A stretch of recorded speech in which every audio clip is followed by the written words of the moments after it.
It's a dangerous time to be anywhere near this adult male elephant. He's in must, a periodic condition tied to mating, when his hormones are raging. Testosterone levels are 60 times higher than normal, and he's become 7 tons of aggressive and territorial fury.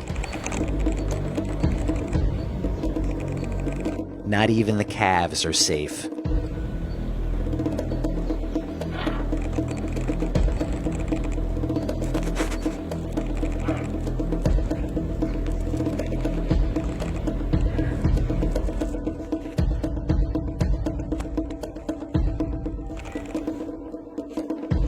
Hippos normally rule these waters with territorial vigor, sometimes making Nile crocs and lions flee for their lives.